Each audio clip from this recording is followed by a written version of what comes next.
যে মাওলাই কারীম আপনাকে আমাকে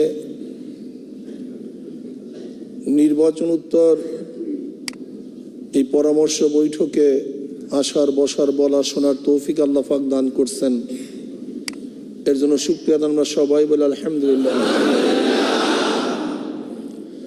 আমি বারবার বলেছি, ইসলামের মধ্যে হারার কোনো সাবজেক্ট নেই। হারার কোনো সাবজেক্ট ইসলামের গ্রামারের মধ্যেই নেই।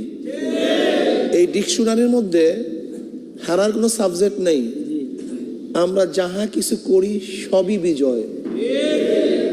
আমি উদাহরণস্বরূপ বলতে চাই, কোনো এক যোদ্ধা মুসলিম যুদ্ধ করার জন্য যদি যায়, সে যদি শহীদ হয়, সে হারছে না জিতছে? সে যদি বিজয় অর্জন করে হারছে না জিতছে? উভয় অবস্থায় কিন্তু জিত। শহীদ হইলেও জিতছে, বিজয় হইলেও জিতছে। ইসলামের এই সাবজেক্টের মধ্যে হারার কোনো সাবজেক্ট নেই, বরং আমরা যাহা কিছু করি সবই জিত। আসলে ইসলামী আন্দোলন বাংলাদেশ দাওয়াতি কাফেলা। কি কাফেলা ভাই? দাওয়াতি কাফেলা। আমরা দাওয়াত দেই মানুষকে, ভাই গ্যাঞ্জাম না করি, কথা বলার সুযোগ করে দেই। আমরা মানুষকে দাওয়াত দেই, আর দাওয়াতের ভিত্তিতে এই সমাজ পরিবর্তন করা সম্ভব। দাওয়াতবিহীন কোনো অবস্থাতেই এই সমাজকে পরিবর্তন করা সম্ভব না। আল্লাহ কি বলছেন? উদউ ইলা সাবিলি রাব্বিকা বিল হিকমা, তোমরা ডাকো মানুষদেরকে তোমার রবের রাস্তার দিকে, বিল হিকমা, হিকমতের সাথে। প্রথম শব্দই হলো হিকমা। এখন কোন জায়গায় কোন কৌশল ব্যবহার করবেন সেটা দায়ী নির্ধারিত করবেন। আমেরিকার দাওয়াতের কৌশল, ভারতের দাওয়াতের কৌশল, পাকিস্তানের দাওয়াতের কৌশল, বাংলাদেশের দাওয়াতের কৌশল, আবার বরিশালের দাওয়াতের কৌশল, আবার এই চরমোনাই মাদ্রাসার দাওয়াতের কৌশল, আবার আমার ঘরের মধ্যে আমার স্ত্রীকে দাওয়াতের কৌশল, আবার আমার ছেলেদেরকে দাওয়াতের কৌশল এক না। এটা দায়ী নির্ধারণ করবেন কোন জায়গায় কোন কৌশল গ্রহণ করতে হবে। আমি কথাটা বোঝাতে পারছি? উদউ ইলা সাবিলি রাব্বিকা বিল হিকমা, এর জন্য আল্লাহ পাক রব্বুল আলামিন সুন্দর একটা শব্দ এখানে ব্যবহার করেছেন। তোমরা ডাকো মানুষদেরকে তোমার রবের রাস্তার দিকে, বিল হিকমা, হিকমতের সাথে। আজকেও আমরা নির্বাচনকে দাওয়াতের একটা কৌশল হিসেবে গ্রহণ করেছি। আজকে দেখেছেন, এই নির্বাচনকে কেন্দ্র করে আমরা যেই পরিমাণের দাওয়াত এই এক মাসে দিয়েছি, বা নির্বাচন শুরুর আগের থেকে দিয়েছি, আমার তো মনে হয় নির্বাচন যদি না আসতো এই পরিমাণ দাওয়াত দেওয়াই সম্ভব ছিল না। এটা হয় না। উয়াটবার দিন হাট মিলে না। কি কথা ঠিক না? জুমার দিন ছাড়া জুমার নামাজ আদায় হয় না। এই নির্বাচন ছাড়া প্রত্যেকটা ঘরে ঘরে, প্রত্যেকটা মানুষের কাছে বারবার ভাই ইসলামী আন্দোলন, ইসলামী কি হবে ভাই? সমাজ ব্যবস্থা এরকম, আল্লাহর হুকুমত কায়েম হবে, এই কোরআন ও হাদিসের আইন বাস্তবায়ন হবে। এই যে প্রতিদিন একটা, যেমন আমি এক ইউনিভার্সিটির ছাত্র, দায়িত্ব ছিল এক ওয়ার্ডে। আমি তাকে বললাম, তোমার ওয়ার্ডে তুমি কি পরিমাণের দাওয়াত দেওয়ার নিয়াত করছো? সে বলছে, হুজুর 6 বার হয়ে গেছে, একটা মানুষের কাছে 14 বার যাওয়ার নিয়াত করছি। 14 বার। কিভাবে দিতেন এরকম দাওয়াত? প্রত্যেকটা মহিলাকে, প্রত্যেকটা পুরুষকে, প্রত্যেকটা জনগণকে। কাজী নির্বাচনটা হলো দাওয়াতের সর্বোচ্চ এক মাধ্যম। এর জন্য আমরা নির্বাচনকে গ্রহণ করেছি দাওয়াত দেওয়ার জন্য। অবশ্য আমরা সাকসেসও বটে। আমরা সাকসেস নই তা নয়, আমরা সাকসেসও বটে। তবে মনে রাখতে হবে, 92% মুসলমান ঠিকই, কিন্তু ইসলাম সম্পর্কে জানে কয় পার্সেন্ট মানুষ, তাকে আপনি ভেবেছেন? আমরা সব সময় আত্মতৃপ্তিতে ভুগি। কিসে ভুগি? 92% মুসলমান, 92% মুসলমান, এখানে ইসলাম হুকুমত হয় না কেন, ইসলাম প্রতিষ্ঠিত হয় না কেন? কিন্তু আপনি কি একদিনও চিন্তা করেছেন 92% মুসলমানের মধ্যে ইসলাম বুঝে কয় পার্সেন্টে, ইসলাম জানে কয় পার্সেন্টে? যদি আপনি ইসলাম কয় পার্সেন্টে বুঝে, কয় পার্সেন্টে জানে এবং কয় পার্সেন্ট ইসলাম চায়, এই ধারণাটা যদি আপনার মধ্যে পয়দা হয়, আপনি হতাশ হবেনই না। আপনার মন বেজার হওয়ার কোনো প্রশ্নই আসতে পারে না। আমি তো মনে করি 92% মুসলমানের কয় পার্সেন্ট মানুষ ইসলাম বুঝে তা হিসাব করলে সংখ্যা খুবই কম। তো মনে রাখতে হবে, যেহেতু আমরা বাংলাদেশের নাগরিক, বাংলাদেশে বসবাস করি, এখানে বহু জাতির মিশ্রণের মধ্যে আমরা বসবাস করতেছি। কাজী বিভিন্ন জাতির কৃষ্টি, কালচার, সংস্কৃতি আমাদের মধ্যে আসাটাই স্বাভাবিক। দেখেন, এদেশের একদিন মানুষ কিন্তু মুসলমানরাও ধুতি পড়তো, এদেশের কিন্তু অনেক মুসলমান উলুধ্বনি দিত, এদেশের মুসলমানের নামের পিছনে শ্রী শব্দ লাগানো হইতো। এমনকি আমার নানা বাড়ির মসজিদের সামনে আমি দেখছি নাম লেখা শ্রী হুজ্জাতুল্লাহ তালুকদার। মসজিদের সময় এখনো পাথরের পায়তাকাই করে লেখা আছে। তৎকালীন সময় মানুষ শ্রী লিখতো, এদেশের মানুষ ধুতি পড়তো মুসলমানরা। এদেশের মুসলমানরা কিন্তু লক্ষ্মী পূজা করত।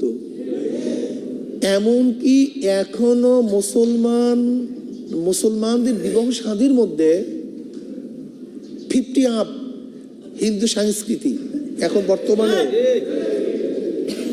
এর কারণটা কি? এর কারণটা হলো অন্যান্য জাতির সাথে সংমিশ্রণের কারণে তাদের হাজারো কৃষ্টি, কালচার আমাদের মধ্যে চলে আসছে।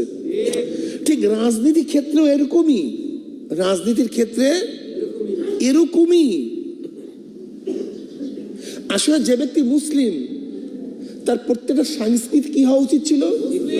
ইসলাম অনুযায়ী হওয়া উচিত ছিল।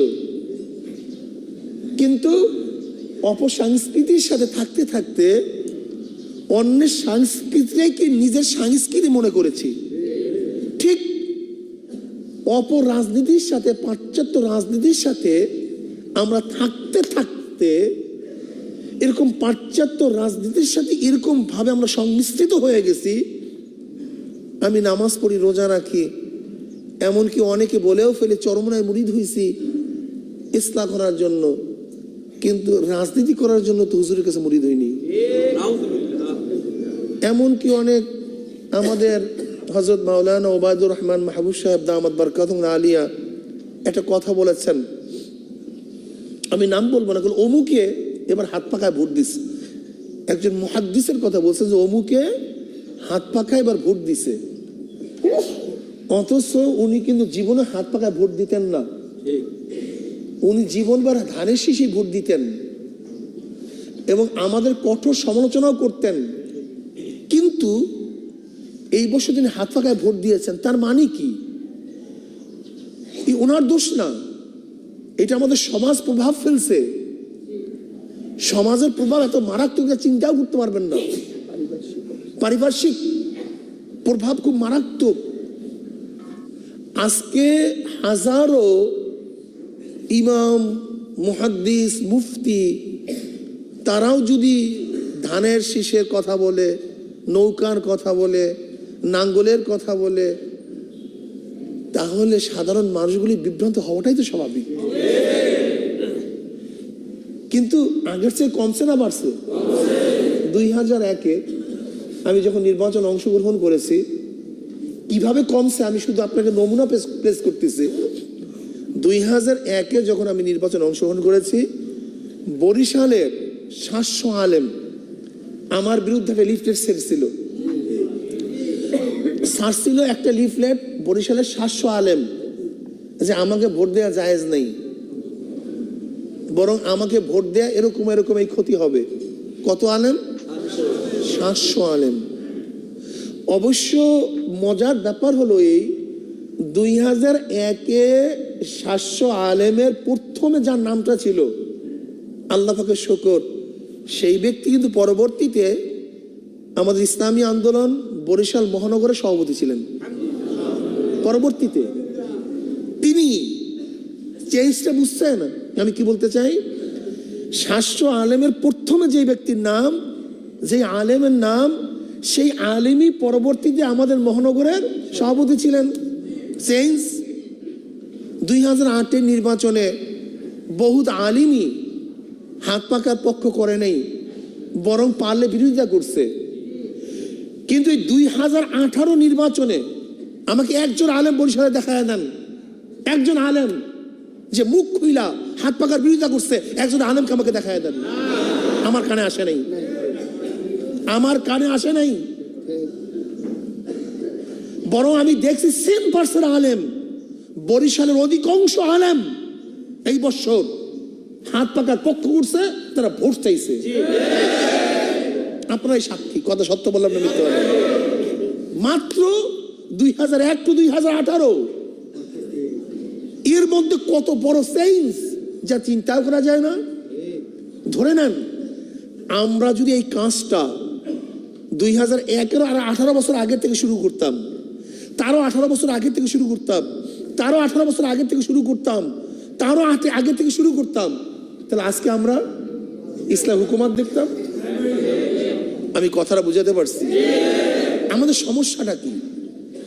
আমাদের সমস্যাটা হলো কাজটাই শুরু করি না, বরং শুরু করতে গেলে সম্ভব, তা হবে, এটা পারবো, আদৌ, এইগুলি হলো খতরনাক। বাই যদি তুমি সূচনাই না করো, বীজের রোপণ না করো, তাই ধান পাকবে কিভাবে? তুমি যদি গাছের বীজটাই রোপণ না করো, ফল পাবা কিভাবে? তুমি যদি আজকে তোমার ছেলের কামাই খাইতে চাও, আজকেই খেতে হবে আমার ছেলের কামাই, আমার বিয়া টিয়ার দরকার কি, তুমি কিয়ামতের আগ পর্যন্ত ছেলের কামাই খেতে পারবে না। তোমাকে অপেক্ষা করতে হবে, তোমাকে সময় কিল করতে হবে। একটা সময় না যাওয়া পর্যন্ত তোমার ছেলে তোমাকে কামাই করে খাওয়াতে পারবে না। আমাদের হতাশাটা এখানে, আমাদের দুর্বলতা এখানে। আমরা মনে করি আজকেই কিছু করে ফেলবো, আজকে হয়ে যাক, আজকে ইসলাম হুকুমত হয়ে যাক, এইটাই আমাদের দুর্বলতা। বরং আপনি দেখবেন আমি কাজটা শুরু করছি কিনা। যদি কাজটা শুরু করে থাকি, ইনশাআল্লাহ ইনশাআল্লাহ কাযারআন আখরাজা শাতআহু ফাআযারাহু ফাস্তাগলাযা ফাস্তাওয়া আলা সুকি। আল্লাহ পাক ইসলামের উদাহরণ এইভাবেই দিয়েছেন। এটা চারা গাছ, অনেকদিন চারা গাছ থাকে না, ও বড় হয়, শাক হয়, কি কথা ঠিক না? ফুল হয়, ফল হয়, তার ছায়া তলে মানুষ আশ্রয় গ্রহণ করে, তার ফল মূল খেয়ে মানুষ উপকৃত হয়। আজকে ইসলামী আন্দোলন বাংলাদেশ যেইভাবে বরিশালের মধ্যে, বরিশাল 5 আসনে মানুষের মধ্যে যেইভাবে একটা সারা জাগাইতে সক্ষম হয়েছে, সারা জাগিয়েছে, আলহামদুলিল্লাহ। আমার তো মনে হয় অনেকেরই ধারণা ছিল, অনেকেরই আমাদের হিসাব বিকাশ, যদি এবার ইনশাআল্লাহ সঠিক নির্বাচন হতো, তাহলে হাত পাক অবশ্যই অনেক ভোটে বিজয় অর্জন করত। এটা অনেকেরই ধারণা, এটা হিসাব নিকাশ। আপনি চিন্তাই করতে পারবেন না। এখানে যারা আমরা আসছি 2008-এ, আচ্ছা 2008-এ আমরা কে কে হাত পাকা সমর্থনে ছিলাম? হাত জাগান তো। 2008-এ 10 বছর আগে 2008-এ দেখেন অবস্থা, আপনার অবস্থা দেখেন। 2008-এ এখানে কর্মী যারা আসছি, সুবহানাল্লাহ, হাত নামান। আর 2018-তে এবার আমরা কারা কারা হাত পাতা নির্বাচন, আল্লাহ দেখেন অবস্থাটা কি। যাই হোক, হাত নামান। আমি শুধু পরীক্ষা করলাম যে আজকে কর্মীদের মধ্যে কত ডিফারেন্স, কর্মীদের মধ্যে কত ডিফারেন্স, কত বৃদ্ধি পেয়েছে। ইনশাআল্লাহ আমরা যদি টার্গেট নিয়ে নামি যে আগামী 5 বছর পরে যে নির্বাচন হবে, যত বড় টর্নেডো আসুক না কেন, যত বড় ঝামেলা হোক না কেন, আমরা যদি মানুষকে দাওয়াত দিয়ে বিপুল সংখ্যক লোক হাত পাকার পক্ষে জোগাড় করতে পারি, তা কোনো বাধা বিপত্তি আমাদেরকে বাধা দিতে পারবে না। আমি কথাটা বুঝাতে পারছি? কাজী আমাদের হতাশার কিছু নাই তো, এখানে হতাশার কিছুই নাই। বরং আমি মনে করি আওয়ামী লীগ নৈতিকভাবে এমন হারছে যেখান থেকে বের হওয়া আওয়ামী লীগের সম্ভব কিনা আমার মনে হয় না। দেখেন, এই আওয়ামী লীগের জন্মই হয়েছে ভোটকে হেফাজত করার জন্য, ভোটকে সংরক্ষণ করার জন্য আওয়ামী লীগের জন্ম। আমি সেই দিকে যাব না আজকে। আওয়ামী লীগের জন্মটাই ভোটকে হেফাজত করার জন্য, ভোটকে সংরক্ষণ করার জন্য। তারা কিন্তু প্রতিষ্ঠিত হয়েছে ভোটের মাধ্যমে, জনগণের সম্পৃক্ততার মাধ্যমে আওয়ামী লীগের জন্ম। কিন্তু আজকে কি দেখছি আওয়ামী লীগের আমলে একটা নির্বাচন সুস্থ হয়নি, না উপজেলা নির্বাচন, না মেয়র নির্বাচন, না ইউনিয়ন পরিষদ নির্বাচন, না জাতীয় নির্বাচন, একটা নির্বাচনও না। বরং আওয়ামী লীগ অনেক সংযোজন বিয়োজন করেছে। আওয়ামী সরকার সংবিধানের মধ্যে, দেশের মধ্যে অনেক সংযোজন করেছে, অনেক বিয়োজন করেছে। কিন্তু ডিকশনারির মধ্যেও সে সংযোজন বিয়োজন করেছে। ডিকশনারির থেকে বিয়োজন কি করছে? সত্য এবং লজ্জা, এই দুইটা শব্দ আর ডিকশনারির মধ্যে এখন রাখে নাই। সত্য বলতে একটা শব্দ এখন আর নাই, আর লজ্জা, এই লজ্জা শব্দ আওয়ামী লীগের ডিকশনারির মধ্যে নেই। নির্লজ্জ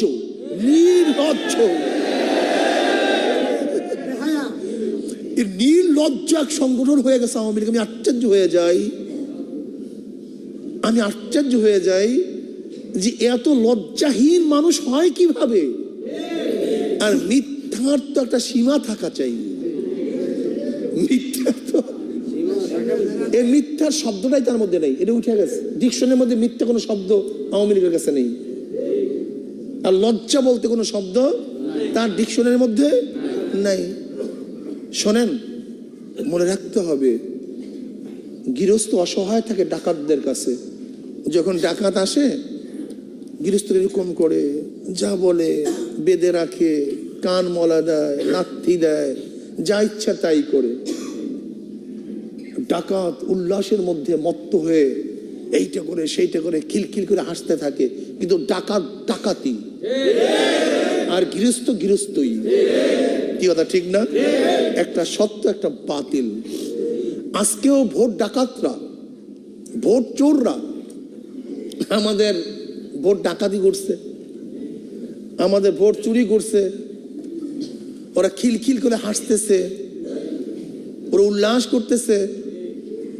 আর আমরা যারা গৃহস্থ আছি, আমরা চুপচাপ, কিছু বলতে পারি না, অসহায় অবস্থায় আছি। অথচ মারেও আমাদেরকে, রক্ত বের হয় আমাদের মাথার থেকে, হসপিটালেও আমরা। কি কথা ঠিক না? আর বুকও বন্ধ আমাদের, সব আমাদের। কিন্তু শোনো, আমরা গৃহস্থরা ডাকাত, আমরা হক, ওরা বাতিল। মনে রাখতে হবে, আমরা হক, ওরা বাতিল। বাস্তব, এইটাই বাস্তব। ওরা চুরি করছে, ডাকাতি করছে, আমাদের সব নিয়ে চলে গেছে। ডাকাত তো ডাকাতি, চোর তো চুরি। ওদের যারা উল্লাসিত হোক না কেন, মানুষ ওদেরকে থুক মারতেছে। এই ক্ষমতার কি লাভ আমার জানা নাই। যাই হোক, সুবর্ণচরে ভোট না দেওয়ার কারণে যেই মহিলাকে গণধর্ষণ করা হয়েছে, আমরা এর নিন্দা জ্ঞাপন করতেছি, অবিলম্বে এর বিচারের দাবি করতেছি। এবং এদের চরিত্র গোটা দুনিয়ার মধ্যে ছড়িয়ে পড়ছে। আজকে পাকিস্তানি থেকে অনেক গালি গালাজ করেছি, ওরা ধর্ষক, ওরা খুনি, ওরা ডাকাত, ওরা আমাদের অধিকারকে ক্ষুণ্ণ করেছে। এই বক্তব্য বহুত দিয়েছি, আজও দিচ্ছি। আমি আওয়ামী লীগকে বলবো, যদি তাই হয় তাহলে আপনাদের দলেও যে কাজগুলি করতেছে, এই ব্যাপারে আপনাদের বক্তব্য আসা উচিত যে আওয়ামী লীগের লোক অমুক জায়গায় খুন করছে, অমুক জায়গায় ধর্ষণ করছে, অমুক জায়গায় ডাকাতি করছে, চুরি করছে। এই কথাগুলো বলা উচিত। কি কথা ঠিক না? আজকে ভোট না দেওয়ার কারণে নৌকায় ভোট না দেওয়ার কারণে যে আমরা গণমাধ্যমে দেখেছি, বাচ্চাদের সামনে, স্বামীর সামনে বেঁধে রেখে গণধর্ষণ করে ইতিহাস আমার মনে হয় গোটা দুনিয়ার মধ্যে এ বিরল। মহিলা মারা গেছে, এটা অথেন্টিক, এটা অথেন্টিক কিনা আমি জানি না। যাই হোক, পত্রিকা আজকে আসছে কিনা আমি জানি না, কিন্তু পত্রিকা আসছে মারা গেছে। আমি কি শব্দ ব্যবহার করতেছি, তুমি কি শব্দ ব্যবহার করতেছো? সে ধর্ষণ হয়েছে, ধর্ষিতা হয়েছে, এই ব্যাপারে সবাই আমরা একমত। এটা এখনো, কিন্তু মারা গেছে কিনা সে অথেন্টিক খবর আসে না, বিধাই তো আমি বললাম যে এটা আমাদের জানা নাই। যাই হোক, কাজে কোন বর্বর যুগে এসেছি, কোন বর্বর যুগে আমরা এসেছি আমি চিন্তাও করতে পারি না। মানুষ সাথে বর্বর কিভাবে হয়, মানুষ সাথে হিংস্র কিভাবে হয়, মানুষের অভ্যাস এত খারাপ।